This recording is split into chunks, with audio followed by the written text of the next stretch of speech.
Yes, we're back. It's Friday night. It's 9 o'clock. There's only one thing for it. You know what that means. It must be time for that Friday feeling here on the Boys in the Bus. The Wilfried Nancy era is all set to begin. It's finally here.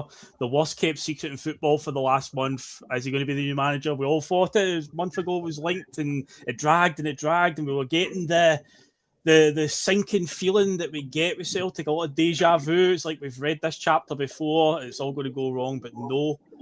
Go over the line. It seems like there's a bit of wholesale change going on with the backroom staff as well. So, yeah, we're going to get talking about that tonight because his first game, it can't get much harder than this, really. Top of the table clash against Hearts on Sunday. What a time to come in. There probably was no easy time, really, to come in with the way the fixture list is rammed right now. But he is here. He's in the building and he's took his first training session today. And we're going to look ahead to the game, talk all about it. So, as usual, Friday night here on the Boys in the Bus. He has to be here. If I'm on a Friday night, you know that the wise man isn't too far away. And, of course, he is Canada's favourite Tim. How are you doing tonight, Liam? Mate, what a weekend for football. I've got the Vancouver Whitecaps in the MLS Cup final against Messi's Mob tomorrow. And then right, okay. top of the table, clash tomorrow, Sunday against Hearts. So, yeah, looking forward to it. And I hope Nancy knows what he's in for. He's never going to be under such scrutiny anytime, anywhere. And it's like he's never going to be under the microscope or in as big a goldfish bowl as he's walking into on Sunday. So, yeah, I'm looking forward to it. I'm listening to hear it. We're going to talk about tonight. And brilliant to see Conor jumping on the bus tonight. Yes, he's a little under the weather though, aren't you, Conor? You got the old flu that's going around now. There's a bug going around. Apparently, you've got it. No, I'm literally just over it. So, like, I'm that's how I'm on tonight. I was like, I'm just over the hill. Had a wee night out.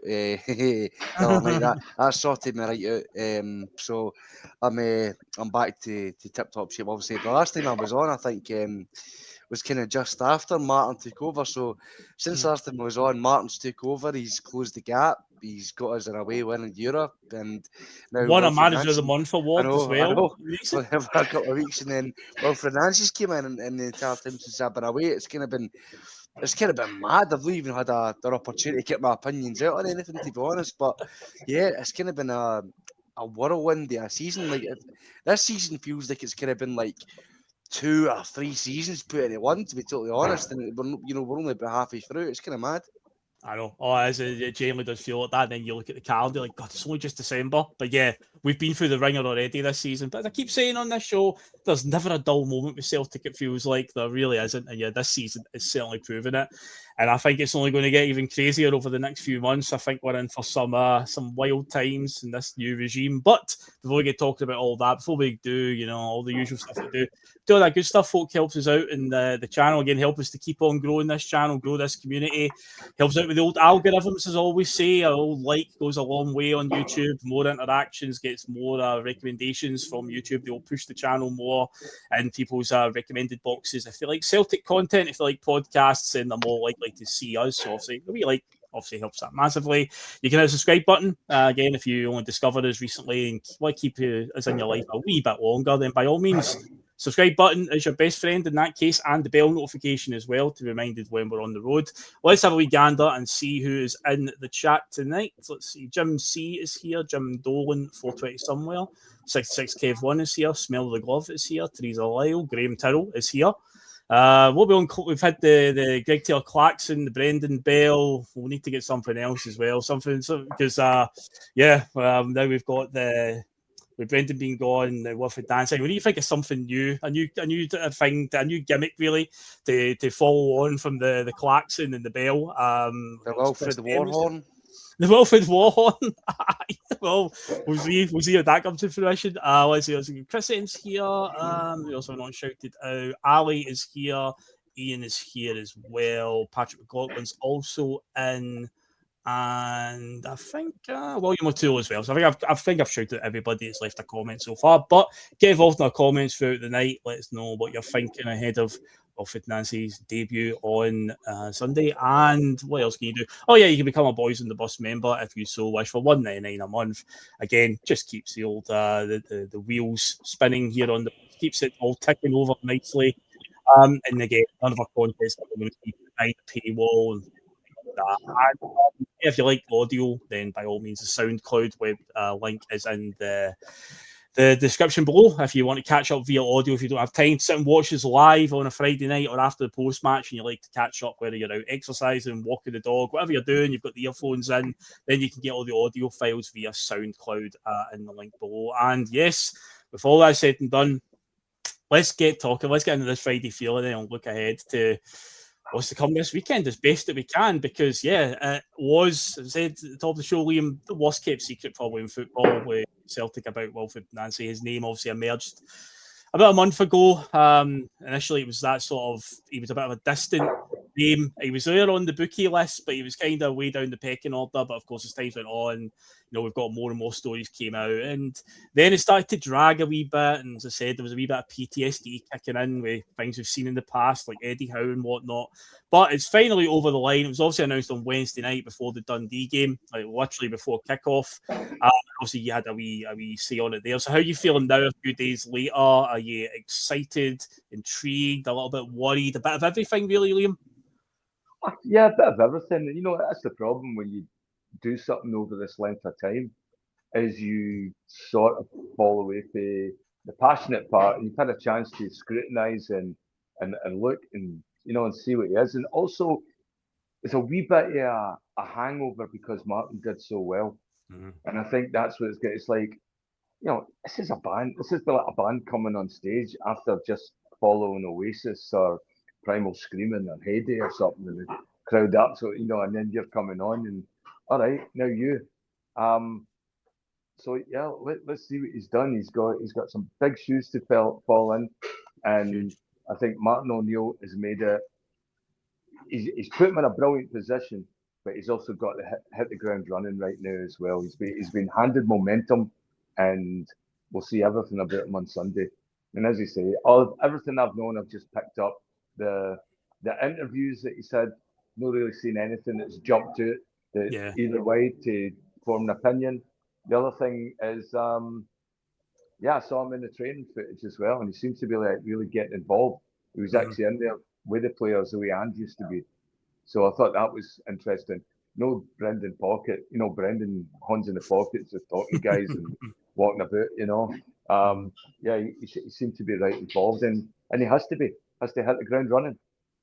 Without shadow of doubt, and what a week he's coming into, Conor. I mean, as I said, top of the show there probably isn't an easy time to really come into Celtic. Although that being said, if only there was a prolonged 2-week gap where Celtic weren't playing recently, that we could have capitalised on that. I wonder.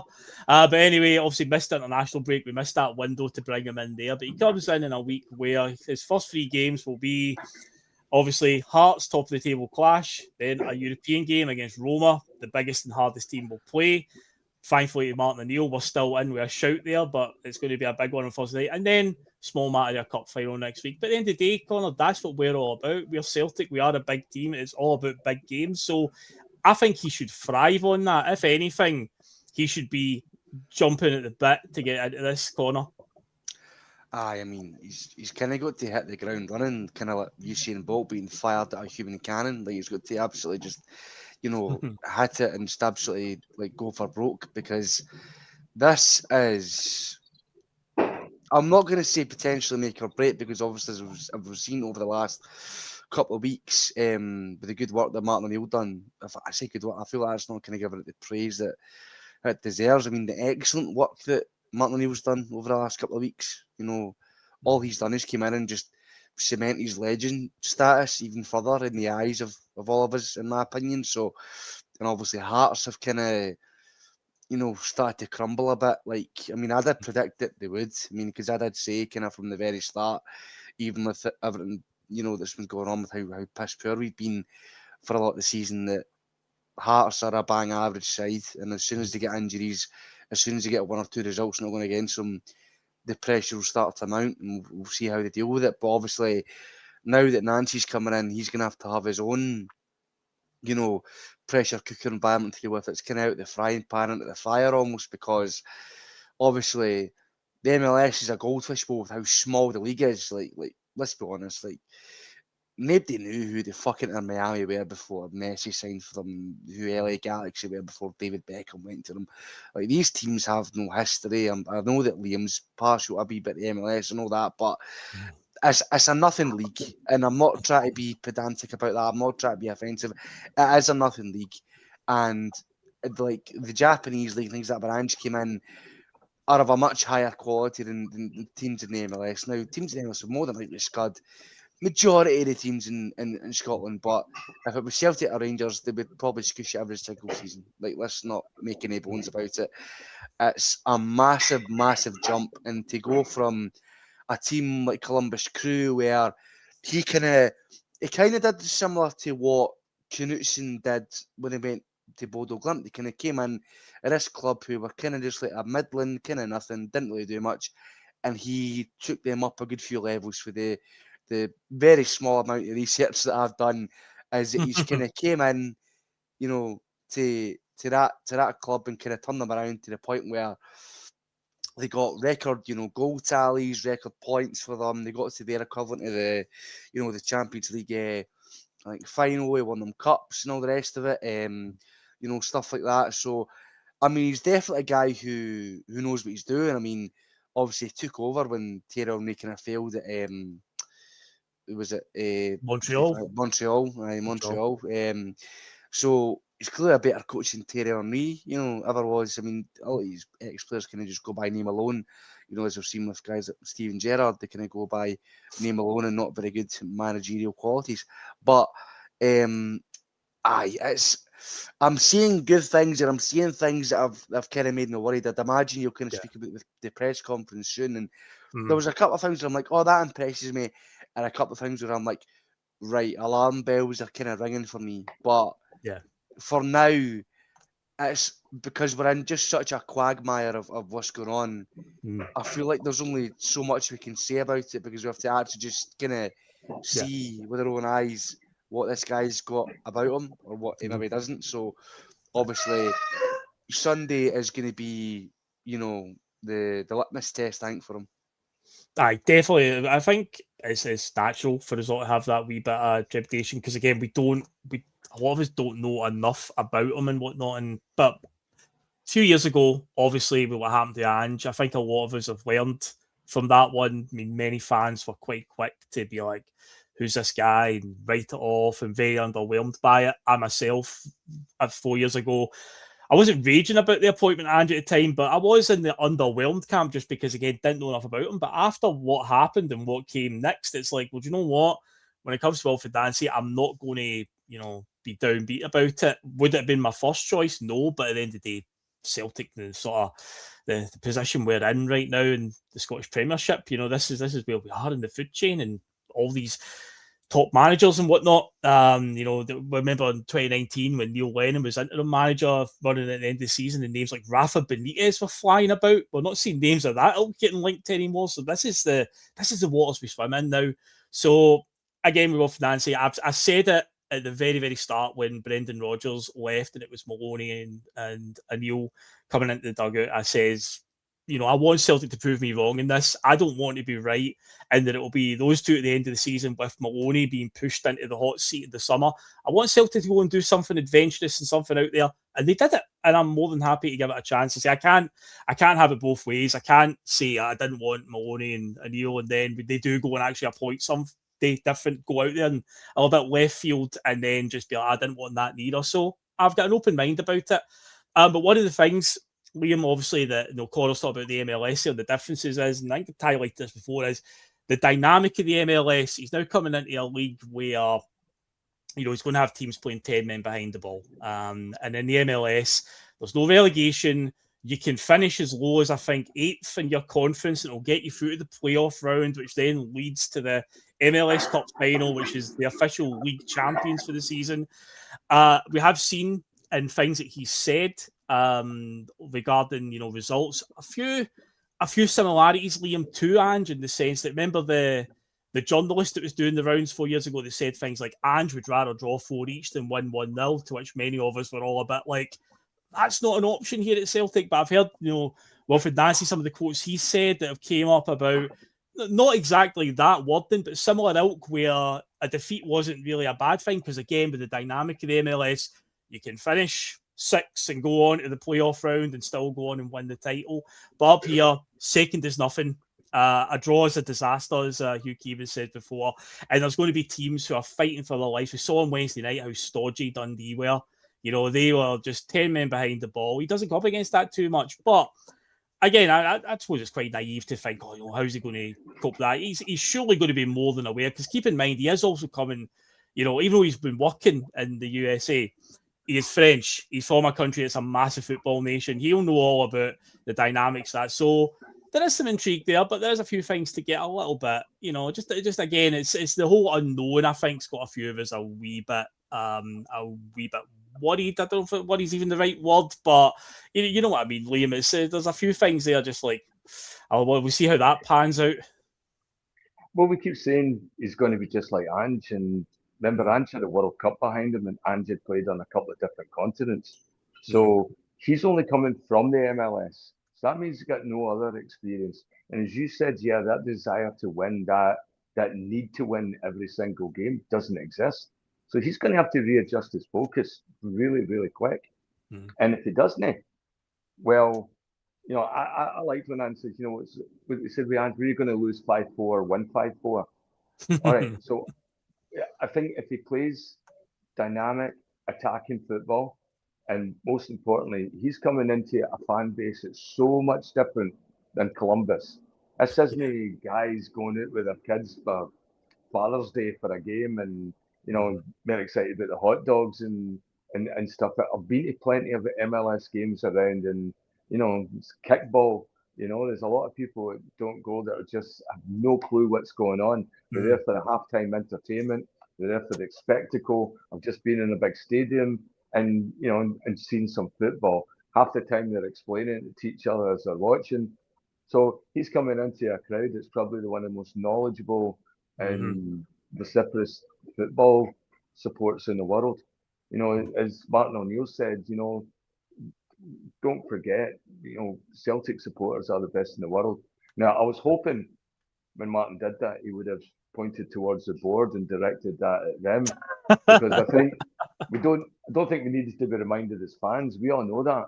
I know that sitting there watching the fans in the stadium for thousands of miles away, and so he's going to have to see that, and he's going to have a very engaged fan base. He's not going to be able to stroll about like he is in Columbus, and we'll know. We'll have a good idea of what his philosophy is and what his style is in these up and coming games, because they're all important games, and especially the first one that he's going into. So let's give him a go. But I think if it doesn't work, he's got a 2.5-year deal. If it's not worked at the end of the season, I think you pull the plug early. I don't think we need. We've got plenty of projects. We don't need a manager as a project. So, but I'll back him. I'll back him until I don't. Fair dues, man. But in terms of what Martin O'Neill said, if the board, if he didn't obviously do it, then the board would have got the message on Wednesday night, because obviously the Green Brigade were in again, despite meant to be banned. They were sat next to the Bhoys Celtic supporters club down in the corner that I sit at. They were in, and they had a very interesting banner quoting Tommy Burns saying they're here, they're always here, and God bless them. And then they had another one saying parasites and directed it right at the board. A few of them ran over to the southwest corner and draped the parasites banner over the wall, while some stewards tried to wrestle it off them, but they then stood and guarded it, and it was looking right at the executive seat. So I'm sure they enjoyed that one. But they managed to find their way in again. So I say, if Martin O'Neill didn't make a point directly to them, they definitely got the message about Celtic fans on Wednesday night with the Green Brigade getting back in. But Conor, something as well, and it was obviously mentioned today in the presser. Callum McGregor obviously spoke to the press as well as the new manager. He said that the manager's already said to him he's not looking to change too much right away, which makes perfect sense, doesn't it? Given, I keep saying this, Conor, the team's currently held together by sticky tape because so many injuries right now, and how many times have we talked about it? An absolutely horrendous transfer window in the summer. We've downgraded positions. We've left ourselves short of cover.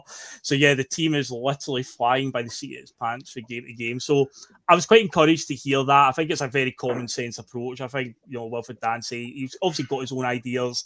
He will implement them over time, but I don't think now's the time for radical change, because if it ain't broke, don't fix it, Conor. Aye. I don't even think the next 2 weeks, to be honest. I mean, it can maybe start to try to lay the groundwork, but trying to, you know, come in and rip things up for the route and just say, nah, you're not playing, you're going to go here, da, da, da. Try to change everything for the get-go, I think would be, you know, pretty silly. Start always, especially considering the magnitude of the games they've got over the next couple of weeks are going to be absolutely massive. You know, it's... I think he's more than likely going to try, for any limited time he's got, to try and make some sort of impact on, you know, the team going into Sunday. But the only thing I know about that really is that he's not going to change the formation, but he's going to try and get the ethos across of, like, always creating chances and being on the front foot and just constantly.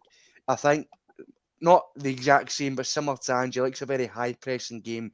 He likes players going for goal, taking shots, trying to, you know, take the chances he can from, even if there is just scraps there.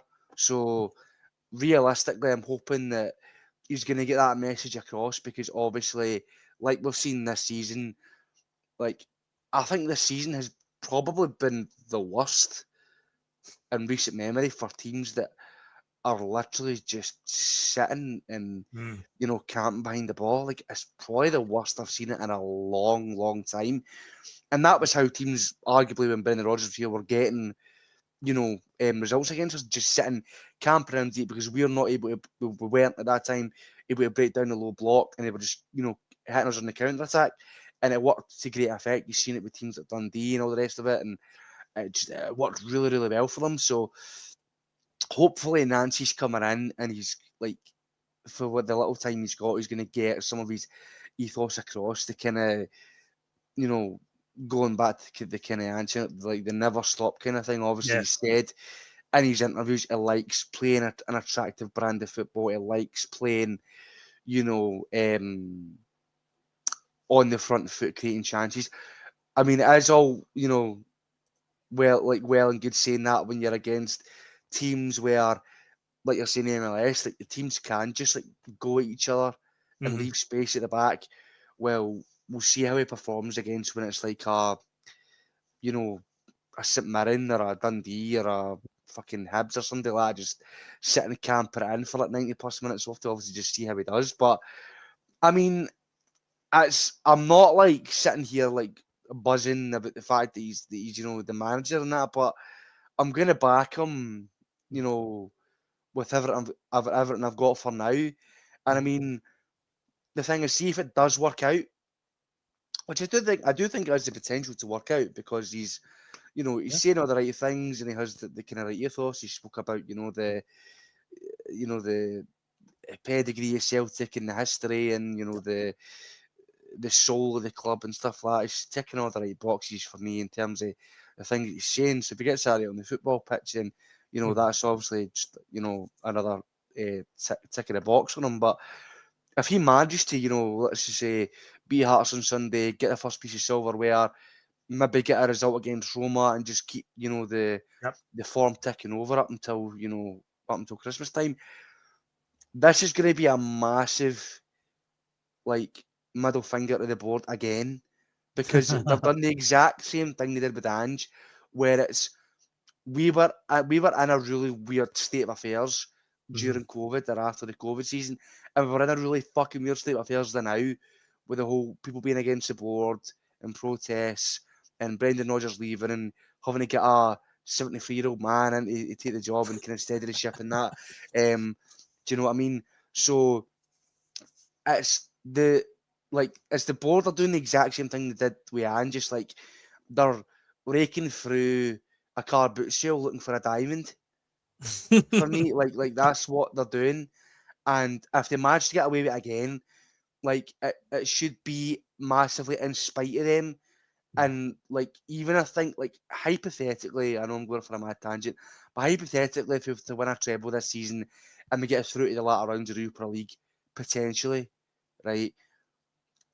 This should just encourage people further to just absolutely just stick the middle finger up at them, because that is in spite of all the shackles that they've put on Celtic this season, without the investment, without, you know, proper research, without doing their jobs properly. And look at what we've got. So if they had invested properly, if they had done their fucking jobs, then we could have been in an even better space. Because obviously there's a protest this weekend happening at St Mary's Church in the Calton as well before the game. So if anybody is like going to go to the game, I would encourage anybody who's going to go to the protest as well to protest like these people, because once again, banning probably the most vocal element of support, who are doing nothing but trying to back the team and open people's eyes to the absolute shit show that's happened this season. And I think a lot of the recent form in that, and how good it's been to have Martin O'Neill back and getting results against Feyenoord and Rangers and closing the gap against Hearts, I feel like it's maybe blinded some people to the, you know, the absolute catastrophe that this season has been so far because of the board. And I don't think that, you know, that's appropriate. I feel like the sacrifices that people are making by putting a target on their back against the board, because that's what's happening. I mean, Ross Desmond could come out and say he's putting a fucking target on his back. Well, no, because the board and all those people, all their cronies, are putting targets on supporters' back, breaking into homes at like 5 a.m, police turning up and all the rest of it, you know, just to turn up and, you know, go through these absolute fascistic rituals of people just trying to express their opinion at a football game. You know, we can't let them away with it, no matter how good this goes. Like, even Wilfried Nancy could come in and be like the second coming, you know, the best manager we've ever had in our lives, and it still shouldn't take away from the fact that at the end of the season, when the dust is settled and all said and done, we should all simultaneously turn around to the board and just go, fuck you, by the way, for everything you've done to us this season. Yeah, we've spoke so much about this season, and to add more fuel to the fire, I saw today that the press conference, the unveiling of Wilfried Nancy, I think it was Celts Are Here. I want to say it was their Twitter account. So that's the channel that Quinny is on, I believe. Their Twitter account put out a thing saying they were supposed to be attending it today, but Celtic didn't allow any fan media in. Is that because they were afraid that somebody from fan media would ask a question that they didn't like? I wonder. But just to say, adds more fuel to the fire, and it's far from over regarding that. It's going to keep rumbling on. Say the Green Brigade stuff's, you know, just going to keep on going and going. And yeah, it's not getting any better right now. But the only thing that can obviously fix it is just for not fix it basically, but it can help along the ways of results in the park. And yeah, as you say, results in the park for the last month would be good, but it still doesn't take away from the fact that the board have played a shocker this season with some of the decisions they've made, no doubt about it. But Liam, one thing that they didn't do this time, a rarity when it comes to appointing a new manager, they didn't have a full team of backroom staff to force upon the new manager. Here you go, you can have your John Kennedy. I know Gavin Strachan's obviously still there, but yeah, he's been allowed to bring in his own men. He was allowed to bring in his assistant, and a video analysis, I think it was, and a fitness coach as well. Now, obviously, Stevie Woods is part of the furniture. He's been the goalkeeper coach since Gordon Strachan was manager, from what I remember. So that doesn't, like, Gavin Strachan's still obviously there. He obviously he divides a bit of opinion. His second name definitely doesn't help him in that one. But yeah, it's quite professional, Liam, to see that, you know, him getting his own guys coming in. You know, that's a surely a step in the right direction, isn't it? Well, I think they were vacancies.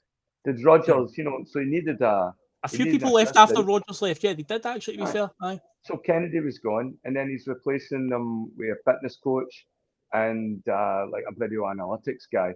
All right, that's good. I think getting guys for the American system, fitness, analytics, and all that, I probably do okay. But it's a good sign. Let's just see how it goes, if there's any more on that, and we'll see what develops in the coming days. So a lot of people have been talking about Mark Fotheringham being hired on to show some consistency. I'd like to see that. I mean, he's going to have some sort of Scottish football knowledge around about him, especially in the early days. And if you can get that to Gavin Strachan and Big Mick, we'll maybe need to hire a translator for Mark Fothering for Nancy, to be fair. Like. His accent is wild, yeah. But so is, I mean, I was thinking that as well when I saw Nancy in the press conference as well, and I was like, he was addressing the press conference, just footage at Lennoxton and that when he's addressing the team and all that, and you know, imagine the Japanese players have just got another accent to try and comprehend, you know, but because he's got a very heavy French accent as well. But yeah, I'd like to see Fotheringham stay. Stevie Woods, as you said, that's consistency. That's like part of the furniture. And Gavin Strachan, well, I'd love to know more about what his role actually is.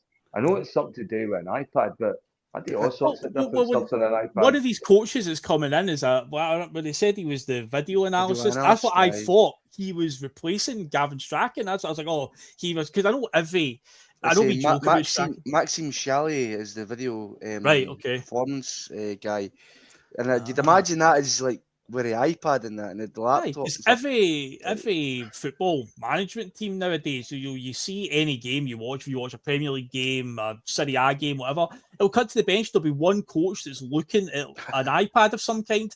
It's not a new thing. I know we get a good laugh out of the whole Gavin Strachan memes and all that, but it's part of modern football. But when I heard video analysis coming with him from Columbus Crew, I was like, oh well, Gavin Strachan must be away, but. Yeah, he's still here. And Liam, were you shocked as well that Sean Maloney's just gone back to being the pathway manager, whatever it is that he does get his for the B team? Because that one to me was the tap in. It's like, okay, if you're going to keep anybody, as much as I've said, I don't want Sean Maloney as the number one as manager because I don't think he'd be the answer. But I think as a coach, I think he's got enough about him. And I thought Maloney was a slam dunk that he was on, but he did say from day one, apparently he did say in the initial press conference alongside Martin that I will be going back to my previous role once this is done. And yeah, he has went back. So yeah, I was a bit surprised, Liam, that he wasn't kept on, especially because we talk about people, where links come from and somebody recommends somebody. Obviously, we talked about the Wilfried Nancy thing came up through, we believe, through Paul Tisdale from working with Ampadu years ago. Thierry Henry was on the coaching team for the Belgium national team when Sean Maloney was there working with Martinez and whatnot. And of course, Thierry Henry worked with Wilfried Nancy. So again, I thought Sean Maloney is surely he's the glue here that will stick this all together. But no, way back to his pathway manager role, William. I mean, this is all could be solved through communications, just through the club and a darling CEO who nearly broke a hip trying to get to the car to escort Wilfried into the stadium, so maybe he didn't talk to anybody else and hear a different perspective. Nicholson was on him like a bear trap, just let me be your best pal. I don't know. Is he? I don't like the thing about Maloney is he either might not be interested because he just wants an easy life and it might be stress. You don't know what people are going through in their personal lives of that, where he might just be looking for a year to regroup and reset and think what his next part of his career might be. But he's been in there with Martin and he's been in there managing Celtic now, and he might have said that at the beginning, but the opinion might have changed now. I think the board are looking at Maloney staying around, once we identify what this pathway manager role actually is and see it in action, then we'll have a better idea why he's staying around. If it's not, imagine the board are looking at him as like, okay, he's probably their next get out of jail card. They will only go back to Martin again, but I think it'll probably be Maloney should this stuff go sideways. And so I think you've got to keep him sweet and part of the team, knowing that, with this board, this could blow up by Christmas. By the time he gets his first transfer window, might sour him completely. He might see some of the players he thinks he's got and find out, I need different guys to play my system. And so, well, he's already said that he's not, really thinking about the transfer window now already. And his press conference, he's already said that, oh no, I'm not thinking about players and I'm thinking about who I've got in the door. Right, I'm saying, well, a couple of them could be out the door by January, by the way. You know, some of your better ones as well, who over the last couple of weeks, their form has really picked up, you know, being Rio Hatati and Daisen Maeda, who start of the season looked a shadow of their former selves since Martin's came in, and you know, Michel Maloney's kind of stepped in and done his business, and obviously can't forget Fozzie. Big Fozzie. They've kind of regained the form of yesteryear, almost like Maeda scoring, Hatati's, you know, pulling the strings in the midfield and that, looking back to his best, and they could be at the door in January. So he could be without two of his best players already in January. So I don't know. We don't know though if he's been told or given a wee thing of saying keep it within these lines by the board or by Michael Nicholson or whoever, or the media, you know, people, keep it within these parameters and don't kind of let anybody, you know, reveal your cards just yet.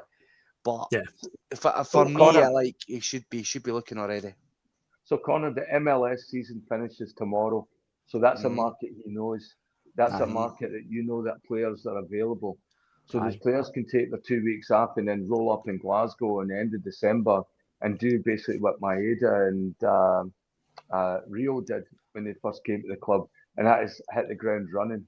So that the 1st of January, we've got players that have already been in, trained with the club. I don't know if you can train with that or whatever, but at that point they're ready. They've got a place in the city. You know, the transfers are done. I mean, this is all dreaming known at Celtic, but I think that's what they should be going. He should be using his knowledge of the MLS and saying, okay, 100%, what players can we get there to come in this window? No, the next window. That'll be in the middle of their season during the World Cup. Well, you'd imagine that he's not going to just have knowledge of, you know, the MLS. I mean, granted, he will have, you know, he'll know the cream of the crop in terms of that league, and obviously Celtic being, you know, a massive club could entice probably, you know, everybody besides like Messi and Suarez over at Celtic. They could, you know, get the guys who, you know, the highest earners and that over here and the best players and the best talents over here. I don't know. I mean, I love him to bits, but I don't know necessarily how highly rated Alistair Johnston was before he came to Celtic. But I mean, if we could get, you know, a good few players who have put in the effort levels and the desire and the hunger and all that to anything to the degree that Alistair Johnston has as soon as he stepped in here, I mean, I'd be all for it. I mean, like, I'm not, as much as I like to sit and I like to rabbit on about saying we should be going for more expensive players and bigger leagues and better players and the rest of it. If we do just get, you know, decent players in the door who can do the job, who can fit the system, who are going to acclimatise to the culture of the club and perform well, then you could spend 1 million or you could spend 10 million. If they come in and they perform, I'll be happy. It's not like the price tag is a thing in people's minds when you're talking about like the lack of expenditure by the board and the lack of, you know, doing their jobs properly and the lack of getting players in who are good enough. And people say, oh, do you want us to go to Rangers spend all this crazy money? Saying, no, but you do want us to actually get in players who are good enough. Now, the only shining lights this season have been, you know, Tineke and guys like that. And let's be honest, he's not produced a lot. You know, arguably Conor Sarachi has been the best signing of summer, and we don't even have an agreement to sign him full time.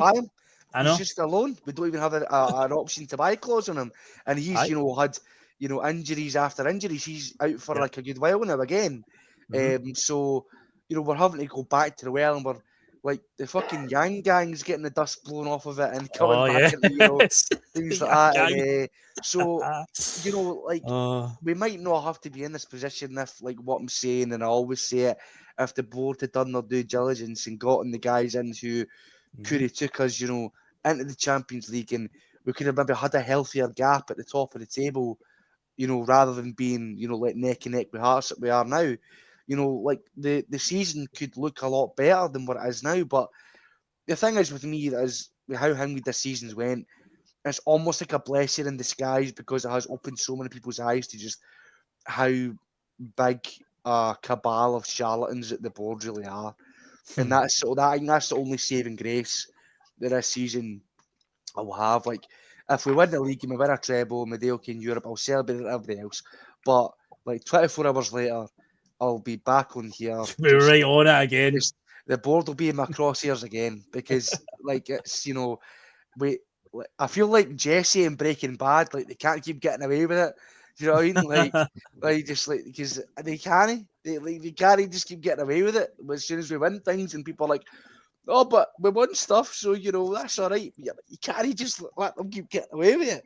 This is where the Mick McCarthy meme comes in, Conor. They didn't put the balls in the back of the net. They didn't pick the teams. They didn't go out there and bust their ass for 90 minutes. They didn't turn up and fucking spend the money to get put back into the club to do it. It wasn't them. It was everybody else besides them. Conor, you seen that Mick McCarthy meme, the one where he's asked at the press conference, it can't get any worse, can it? And he goes, it can. It can. Yeah. The board can't keep getting away with it, can they? They can. They just seem to find a way. The Teflon Don, you know, there's nothing sticks to them at all. They just seem to always get away with it. Well, let's quickly segue from talking about the Wilfried Nancy. Let's just talk about Martin O'Neill briefly. Guys, did you see the clip that Celtic did post of his final words to the players in the dressing room? Brilliant. It's pure Brian Clough. I love the fact that he called Benjamin Reegan young man. I mean, that is Brian Clough to a T. Points and goes, you, young man. And then he talked about Sweden. He's like, I love the Swedes. I love ABBA. Bjorn Borg was one of my heroes. Henrik Larsson, exceptional. You go and be the fourth best Swede. I was like, this is incredible. Be the fourth best. Better than Zlatan Ibrahimovic. Forget Zlatan. He might have to be the fifth or the sixth by Mikael Lustig as well. So true, actually, we cannot. Yeah, exactly. Mikael Lustig is up there, but that was just brilliant and emotional stuff, wasn't it, Liam? Like the wee speech that obviously did on the park, but it's quite sad, really, isn't it? It really is. It's all surprised a man of his vintage. He left it Brett Eklund, you know. Oh well, true. I know she is. Yes, I know. Yeah, I thought it was just a typical O'Neill way to close it. It is.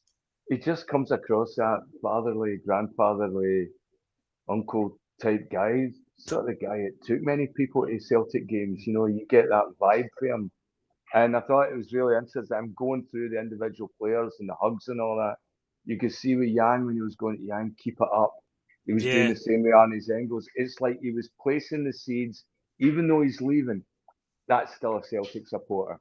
That's a man that still supports Celtic and loves the club because he's wanting to make sure, even though I'm leaving, I want to make sure that you're going to keep on this journey. You're going to carry on the momentum that he's done. And what he's done is he's brought confidence to a lot of the boys. I mean, I thought it was funny when he was trying to hug Maeda. Maeda was like, it was like one of the Pepe Le Pew hugs where you could see Maeda was just like the Japanese culture out. He was just trying to get away from it all, you know. But what a man. What a way to return. Just return to the action. Do it at 73 and I'm aiming this at you, young Conor Carr. You young man. All you young pups out there, you know, ageist and all that you know, always need young and new and fresh ideas. No, sometimes you just need a bit of old wisdom. And I said it with Terry the other night. Old wisdom doesn't go out of style, doesn't get old. You know, it's ancient, and he carries that. He just taught those players in a brief time more than any of Brendan Rodgers' bullshit. You know, how to inspire and motivate players. I think he did it in the right way, and he stands on the shoulders of Jock Stein and Tommy Burns, and Martin O'Neill is right up there. And I hope they fitted him for a statue before he leaves. You know, get him measured up. The whole story, just like the scenario, was just so surreal. How it all happened. Literally the day before it all happened, he's on TalkSport saying Hearts have got a great chance to win the league here. And he also said Rangers aren't even relevant this year. Rangers aren't even a threat. Within 24 hours, he's a Celtic manager and he's got a game with Rangers coming down the pipeline. So, of course, they're giving it all the, we'll pin that to the dressing room wall and all that. And they laughed. 73-year-old dinosaur, Martin O'Neill, you know, hasn't had a job for 6 years, comes in and he slaps Rangers down within a matter of games, gets us into the semi. After we've not beaten Rangers in over a year at that stage. We've got, you know, I mean, come on. That performance was excellent. Guess it's our first away win in Europe in years. A very good win at final. I know there's a whole thing about final that are a bit in the doldrums right now. But I think Terry pointed out in the post-match show, they're second by PSV Eindhoven. And Eindhoven the night before went to Anfield and scalped Liverpool 4-1. So it's like, it can't be that bad, really. And saying how we usually play away from home in Europe. Jesus Christ, that was a hell of a result. Feyenoord done their worst day, let's be honest. Over the years, probably could have taken a good few off of Celtic. Aye, definitely. A couple of performances we had to scrape through against St Mirren. The other night was a bit of an ugly performance, but these were games that we were dropping points. With Brendan in charge, we lost to Dundee, we lost to Hearts. So yeah, he's came in and he's basically did what we need to do. Just find a way to get us over the line and not be all about performance. And he's managed to do it. And again, you can't thank him enough. And now we're in a unique position, guys. We always love a wee bit of trivia where Celtic can now go to this League Cup final. They've had a different manager for the quarterfinals, a different manager for the semi-final, and they'll have a different manager for the final. Wild, funny old game football. That'll be a good pub quiz to answer that. Obviously, not many teams have done that. Obviously, I feel like I kind of need to speak on Martin as well because obviously I haven't really been on very much since he's been here. So I was only did like one show and it was kind of like just after he kind of came in the door and got that first win. So it was kind of, you know, I think it was after the win against Rangers. So, you know, it was very, you know, interesting for me because I was a child when Martin O'Neill was last year. You know, what I knew about football could barely fit in a thimble, you know, because I was a small child. I was, but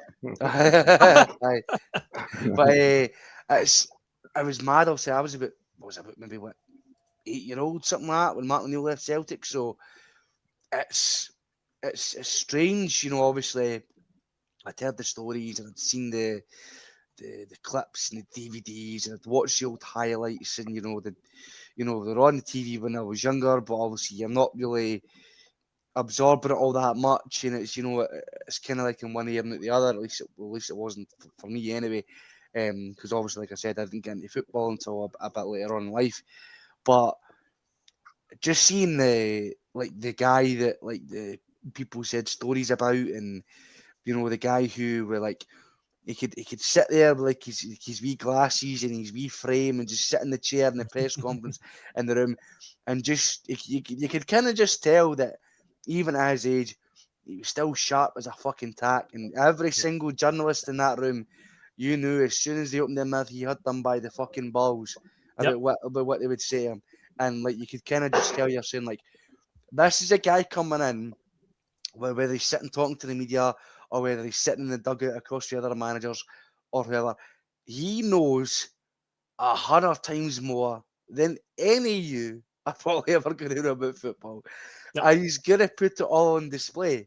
And he's done that. And he's like, no one could have done the job that Martin O'Neill's done in the last few weeks. No one. No one other than him could have done that.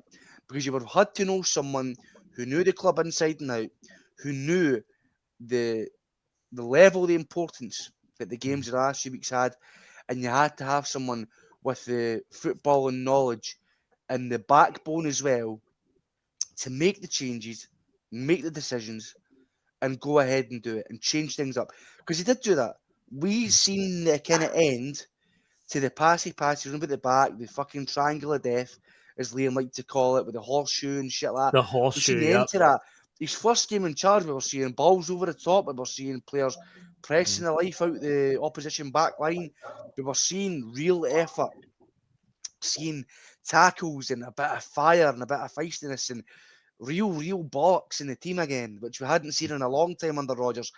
And for a man who was 73, he had a million times more energy in a dugout than the previous man who was there, who was much younger than him.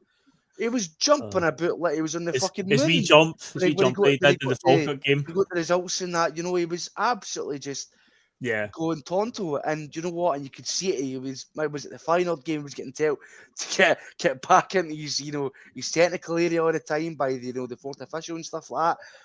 And I just want to say to him, thank you. He's never going to listen to this. He was probably doesn't even know what YouTube is, Martin. He probably doesn't know what the hell a podcast is. Considering he doesn't know what XG is, he doesn't know any Oh, he of that. definitely know what that is. No, So definitely no. he probably doesn't know what the fuck is a Bhoys on the bus. What is that? But if there's some reality out there where Martin O'Neill's listening, I just want to say thank you. And thank you for giving me a tiny little taste of what, guys on the podcast who are older than me and my father and guys like that got to see for years. And it was an absolute fucking pleasure to get to witness the kind of man and the kind of manager that he was for generations past. And the fact that I got to see that, even a little glimpse of it, I feel very lucky the fact that I got to see that for a little while.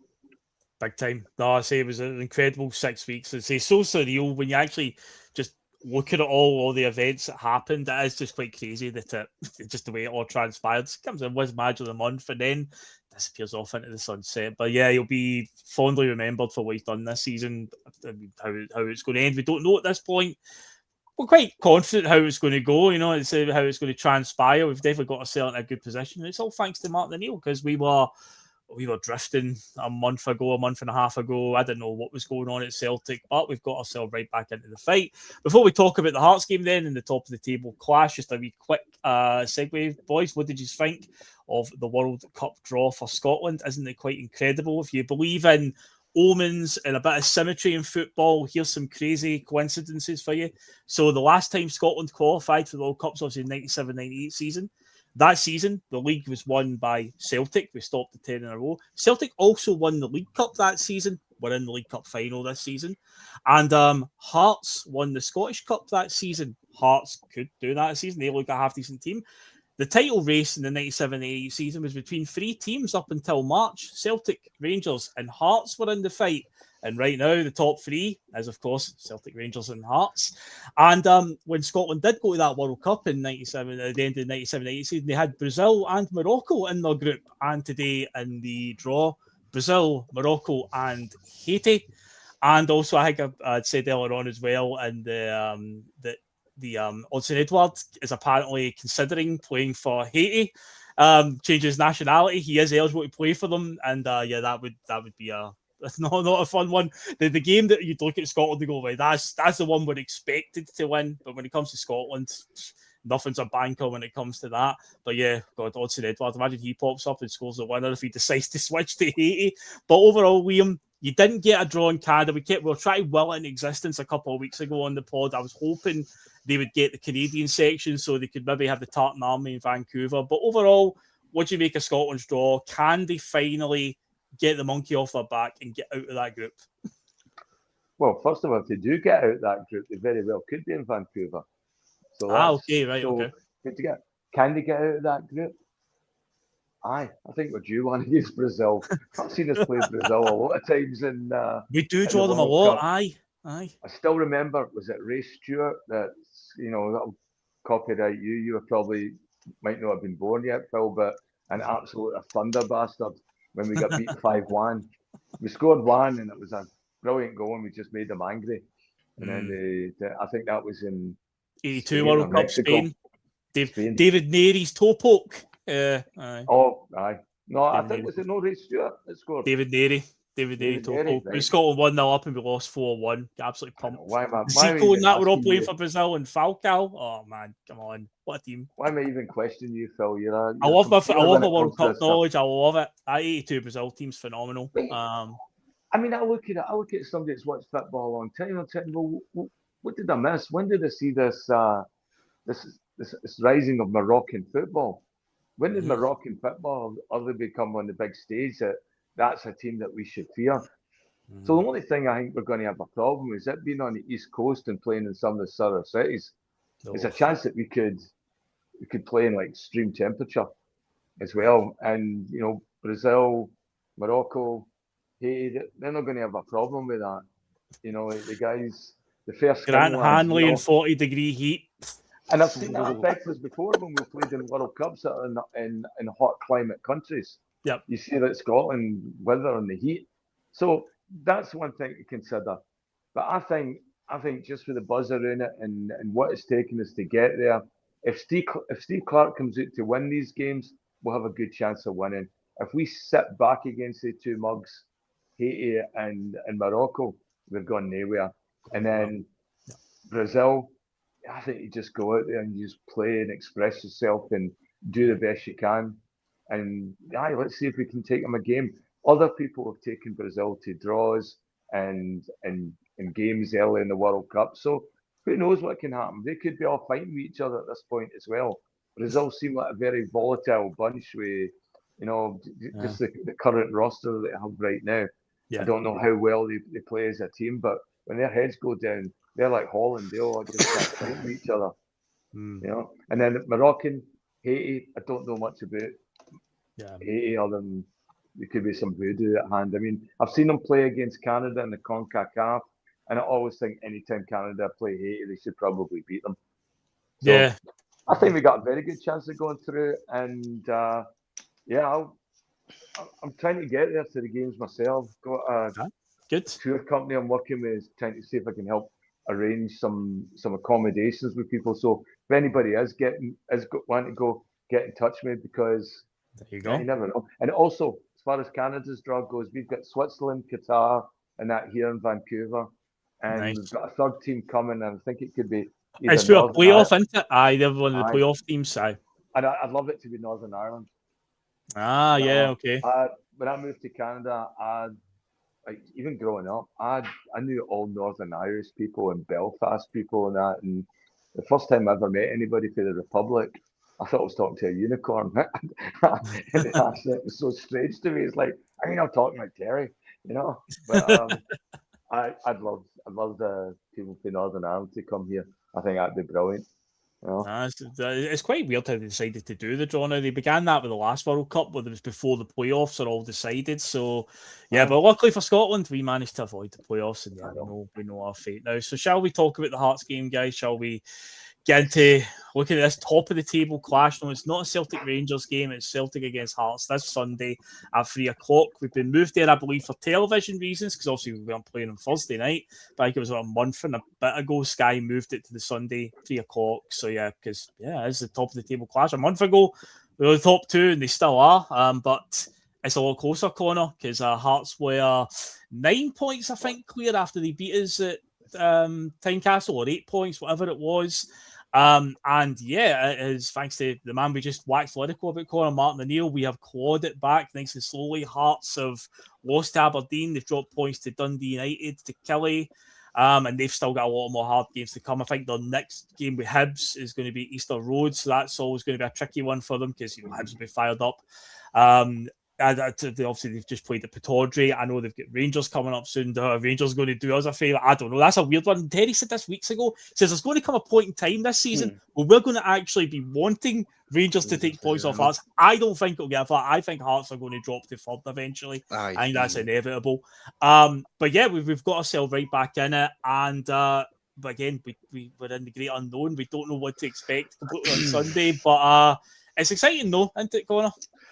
It's a hell of a lot more exciting now than what it would have been, a couple of weeks ago when we're kind of staring down the barrel with, another defeat. But I mean, to be fair, honestly, this is the most excited I've been for a game in a while, and I think it's mainly just down due to the fact in the change of form. Like we've seen, we've been able to go toe to toe and bat teams aside recently. I'm not been able to stick it out and scrape the really stodgy wins. Do you know what I mean? Which neither were really coming at all this season, really, under Rodgers. And obviously, like Nancy's coming in, I don't think we're going to see much wholesale changes. We'll maybe see one or two players changed, but that'll be, I think, the system will still be the same, the formation, tactics, all that stuff, I think will still be the same.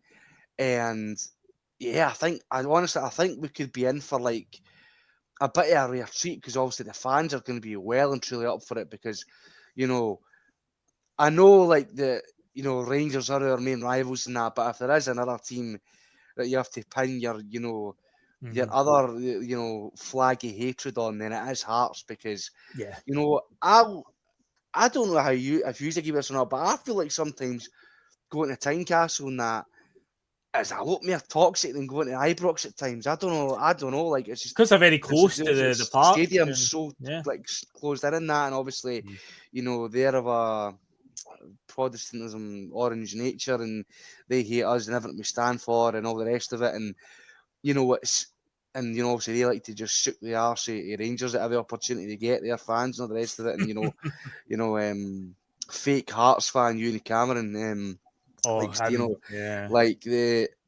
like that'll be honestly, we could absolutely pump Hearts on Sunday and be top of the league, and the highlight of my day will be seeing that specky banners, fucking tears all over the media, because like you can just see the cracks starting to form in him all over social media, replying to literally everybody taking the piss at you, the fact that the arse is kind of falling into Hearts over the last couple of weeks, because obviously they haven't won in the last, I think, 5 games, or they've maybe only won 1 in 5 or 1 in 6. I think they beat Dundee in one of the only games they've won the last 6. But yeah, lost to Aberdeen, drew with Dundee United, drew with Kelly, and yeah, I can't remember the other results. But yeah, you're right. It's like 1 win at the last 6 or something like that. And you can just see the cracks in their fans. It's almost a repeat of what happened with Aberdeen last season, just a wee bit earlier on almost, and obviously our form was a bit better this time last season.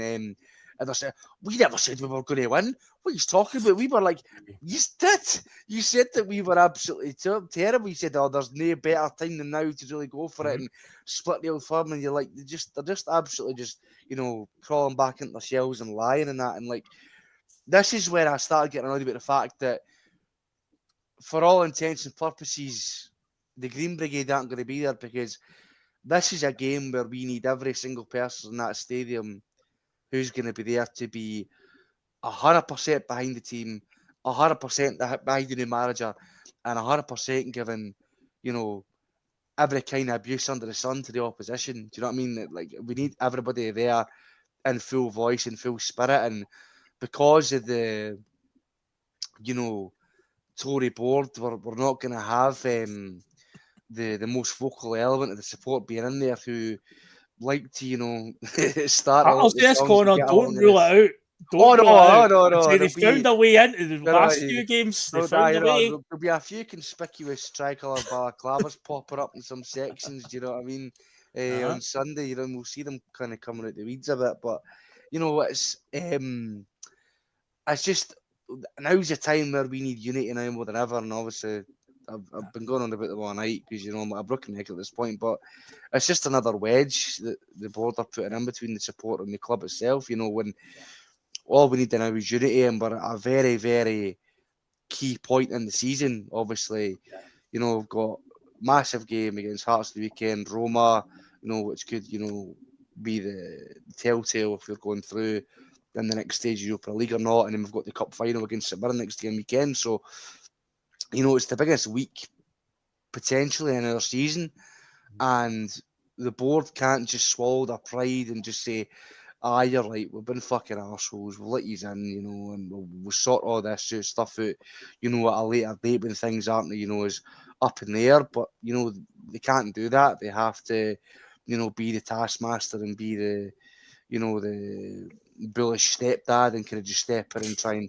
stamp their authority all over things, even though, they're like, you could just try and be sound, but you could just try and be all right and maybe get some people back on your side. But no, you want to continue to fly the Conor, in their mind, they're doing a good job. I know they are. Like, we're all wrong. I know. They think that they're, butter with the melt for them, and that they look in the mirror and they see upstanding citizens. I was surprised tonight that it wasn't fucking Dermot Desmond presented that silly orange bastard Trump with that fucking stupid peace medal tonight. I'm surprised that was hilarious that they made that up, by the way. The peace award, the FIFA peace award. It's never been done before, and will never be done again. It was kind of almost kind of reminded me of Scottish football, kind of in a way where a corrupt football governing body awards an orange monster with awards that it doesn't deserve. Do you know what I mean? So yeah. It's a real way of putting it. To be fair, the comparisons there. We have a question on Hearts, right? How do they approach this game? Because their fans are probably going to expect them to come and have a go. Or do you think Derek McInnes will look at, well, it is in Celtic Park and we are in a bit of bad form right now? They are. Is it a case of they're just going to come and shut up shop? Or are they going to be like, we need to, we need to get back on track here? Because Hearts obviously started the season well. They've got some decent players. I believe Claudio Braga as a player. You know, the boy who was playing out left wing for them as well, the Greek boy who scored the goal that Dave Murray dived out the way of essentially at Tynecastle. You know, they've got some players there, so they're in a bit of a weird position right now. So how do you think, like, are they going to come and play on Sunday? Do you think they're going to be open and think we need a big result? We need to try and take the game to Celtic, because they'll be looking at it as well that they can't really prepare for Celtic too much, because again, we've got a new manager, the great unknown, and maybe they're looking at it. This is probably the best time to just watch Celtic. So it'll be an interesting dynamic from that sense of how they approach the game as well, because they either come and shut up shop, and that could be detrimental to them. We could end up taking them apart, or they just decide, no, we need to do something to get ourselves back into this title fight, because we fell away. So it'll be interesting to see what they do on Sunday, Liam. I think you're right. McInnes might just... This is a desperation game for them, because I think if they lose this game, that shows that they're on a slide. Yeah. That it's another flash in the pan, Aberdeen type, quick surge, and then don't have the players and the consistency to hold it on. When you're playing teams a second time, teams are actually, okay, there was a lot of new players, a new playing style for Hearts. And just like you see with guys like Tenetke and guys in your squad as well, how it's come. That sort of second cycle when you play teams is when you see how well teams will play against you. And I think at this point, we know what they have to offer. And I think everything's on display for Celtic to make this game a spectacle. We have to come out and hopefully carry on the momentum from O'Neill, impress the new manager, and we have the momentum going into this game. So they have to come out and do it and have a go at us. Because if they sit back in that first 15 minutes and trying to soak up the pressure, I think that's going to be when they're at their most vulnerable. Yeah. I think we'll be ripping the roof off the stadium, whether Green Brigade's there or no, and hopefully I always like when they are. I think there's a good chance they'll find a way in. They've shown that they've got ways to get in. It's still Celtic supporters, right? Yeah, still the Green Brigade and the Bhoys and all that. I like what they bring to the game, but you know what? I could go to a game and give just as much enthusiasm. And we've actually got this is a big game for us. This is the top of the table. We have a new manager. It's just so much good positive energy going through other than the board. And if we can get that jump in the first 10 minutes, that'll tell you everything. And they'll no recover. The longer it goes, and if we look like we're stifled or frustrating, if we make some bizarre changes that is like, okay, and you can see we're trying to do stuff and it develops during the game, I'll be okay with that. But yeah, I want to see us coming out flying. I think we take them out of the game in the first 10 minutes. Aye, that's it. Because the longer we've seen it enough times, the longer these games stay close and teams dig their heels in. You know, we obviously got the results under Martin O'Neill, but as I said earlier on, there were some stinking performances as well. We had to grind it out, and Hearts they've shown they've got some capability there. So you don't want to be going late in the game, still nothing each. That's when these teams do tend to start throwing things forward. All it takes is one long ball, badly judged by a defender, and you never know. We could end up getting sucker punched. So we have to come at the traps flying and try and prove a point. I thought from Wednesday night, we would prove a point because the Dundee beating us at Dens Park early in season. I thought we would come at the traps flying, but I say it just shows you football being a funny old game that it is. 1-0 early in the first half, and that was all she wrote. That was it. You know, no other goals to report. But in terms of other than just doing score prediction, Conor, and again, we're just looking at the crystal ball here.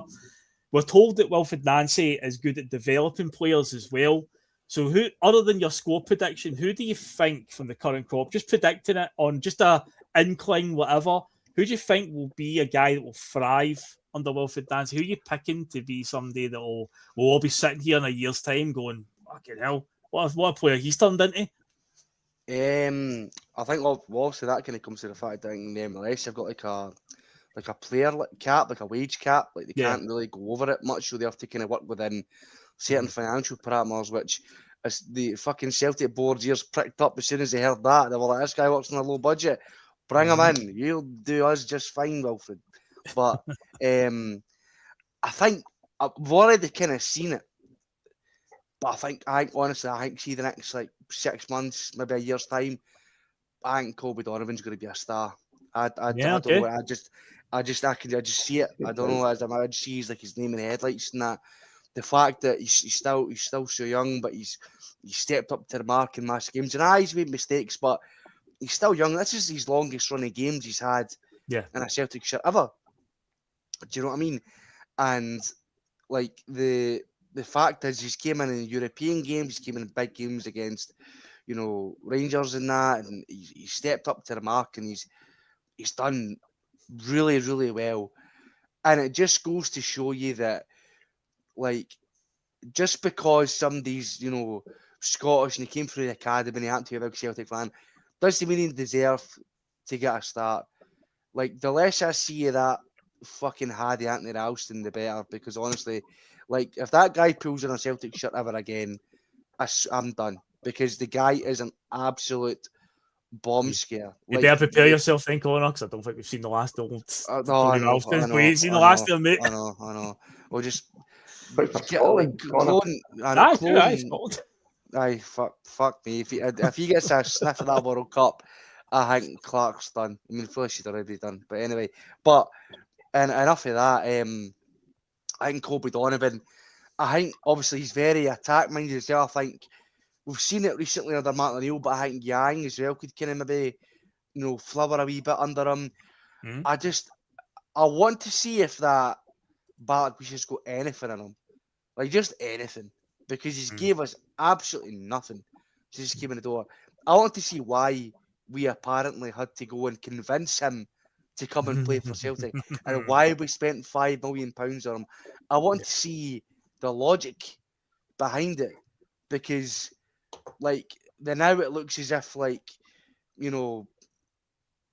like, I don't know what, somebody's like put in a typo in the transfer fucking selector and signed him by fucking accident, because he does not seem like a player whatsoever. So I don't know. I mean, I just hope that it continues just the steady form that we're on. Like, it can come in and try and implement all his mad ideas and his philosophies and shit like that.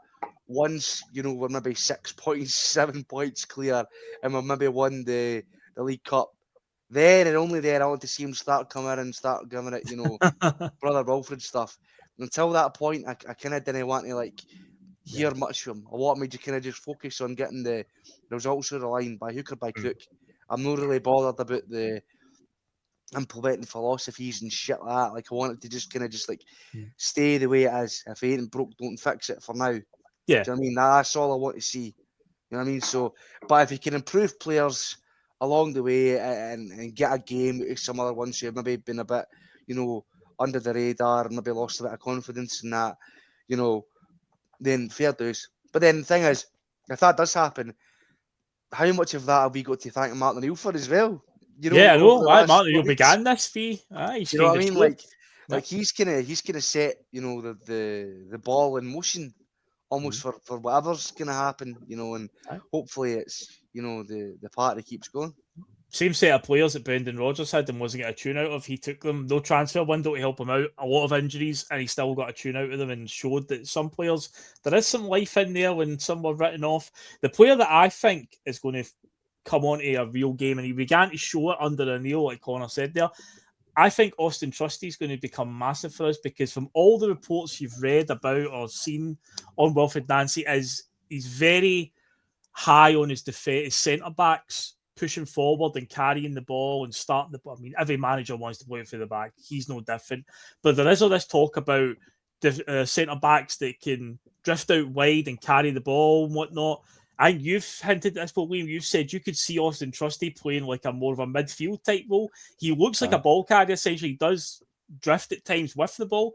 I feel like he's going to be a guy that Wilfried Nancy is going to home in on. It's been pivotal to his system. I just feel like that's again, just basing it on just things I've read. I could be completely wrong. Also, Trusty could be away in the summer. Who knows? But I just feel like if we're looking at the current crop, a player that can maybe really start to push on under him, I think this might be one to look out for. Liam, what about yourself? Who's your pick of a player that might surprise us under Wilfried Nancy? So I was going to say Trusty as well. Trusty having, coming from the US as well. But I think there might be a relationship as well with Trusty and the assistant manager.